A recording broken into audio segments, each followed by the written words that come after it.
This is the eFactor. This is the mini eFactor. And we're sitting here, we're lucky to have and grateful to have and really happy to have Grammy Award winning Mr. Billy Childs. Billy is an amazing pianist, has a command of classical music, has a command of jazz music, and I don't even want to limit him to that. He is as Chick Corea said, one of our treasures, one of our American treasures. And welcome, Billy. It's good to be here. Yeah. So the eFactor is short for excellence factor. And what I wanted to do, and I've wanted to do this for so long, this is sort of a scaled down version of the big eFactor, which is with orchestra. And I hope to invite you back where we get a chance to hear some of your orchestral music. I dig that. Yeah. Cool. Yeah. So music, it's always been music for you, yes? Yeah, well, actually, not really. When I was younger, when I was in middle school, I had illusions, actually delusions of being a basketball player. Okay. And actually recently I actually sat on the floor of a game at Staples Center and actually saw why I could never possibly ever be a professional basketball player. Those guys are too big, too quick. So my parents sent me to this boarding school for boys, and there'd always been music around the house. Mm-hmm.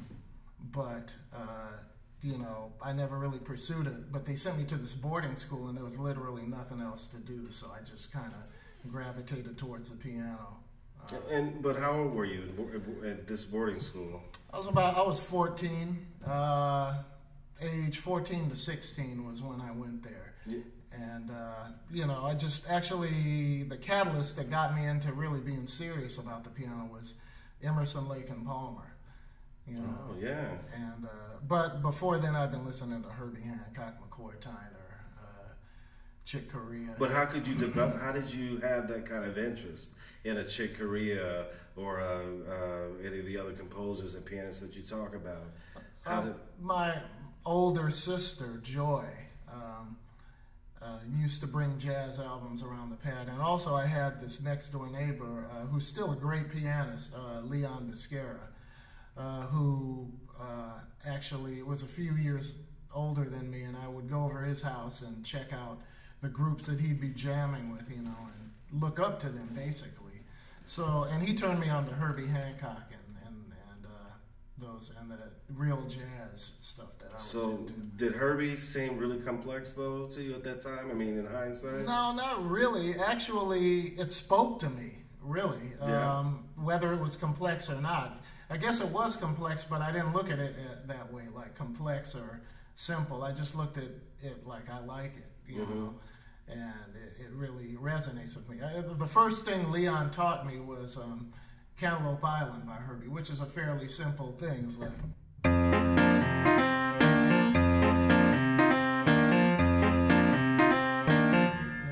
So he taught me hand separately.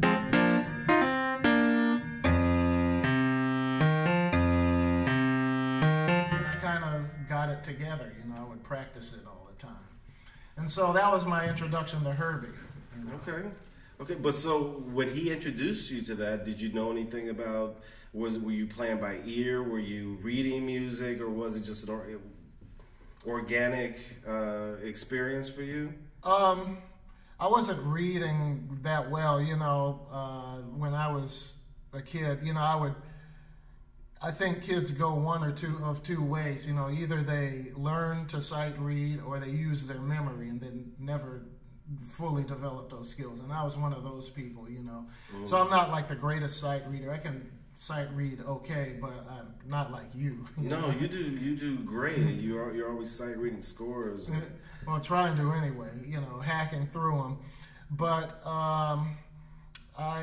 so I used but I developed my memory really a lot, So I would learn tunes that way, I would learn them through memory, just rote memory, and that's kind of how I learned stuff back then. Wow. So you have a very, very varied career. You're in jazz clubs. You're in the smallest clubs to the medium-sized clubs to large clubs, and at the same time, you're in great opera houses throughout the world too. How was that a thought? Was that a part of your thread in thinking about music as you were coming through, or was it just an evolution and one thing led to another, the next thing led to another, and music was always the constant? Well, music, I think you said it correctly. The music was always the constant. It's always, whatever music happens to be what I'm into is what I'm going to be doing. And I try to resist labels, I try to, like I try to make music that brings together a lot of disparate elements into one organic whole, And, and I guess I'm a product of the age that I grew up, the era that I grew up, which was kind of like the early 70s, I was 14 in 1971 when I started playing the piano, and that was kind of this era of like a lot of different musics kind of coming together in these weird and new exciting ways, you had like they call it fusion now, which has a bad rap, but actually what the aim of fusion was this, to me, this unprecedented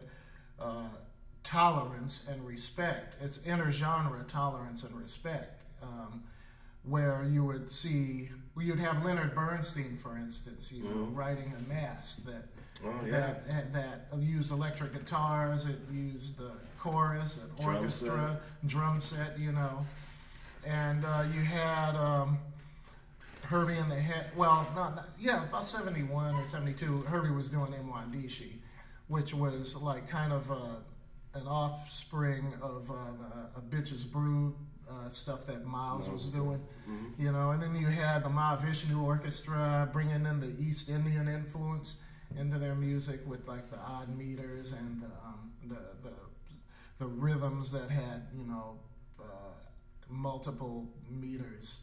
So it was this really this era of like everybody checking each other's stuff out and respecting each other and trying to create a new art form. So I always had that in mind, so I never differentiated between a jazz club or an opera house in terms of the seriousness with which I was going to approach it. But some would say, to be a great pianist or to be a great jazz pianist, that you live and you breathe that, and it's a full-time gig. But your artistic output has included symphonic works and oratorios and works for orchestra and big band. A piece that. One of the records that you worked on with Diane Reeves, and I know you worked with Diane for years and years. The record, the tribute to Sarah Vaughan, won a Grammy. You did all of the writing on that. Yeah. I mean, how did you know that you could step out and do that kind of writing? I've always dug writing. I kind of like look at it like architecture or putting together like a Lego set or something in different ways. You have these pegs that connect, but they connect in different ways each time, and you can create something different each time. I always gravitated towards writing. I've always gravitated toward thinking something up, thinking scenarios up, because I've always been interested in the dramatic effect of music, like how music can affect you emotionally and dramatically. And I think that the music that's most effective to me is one that creates a sense of drama, a sense of emotion, it appeals directly to human emotions.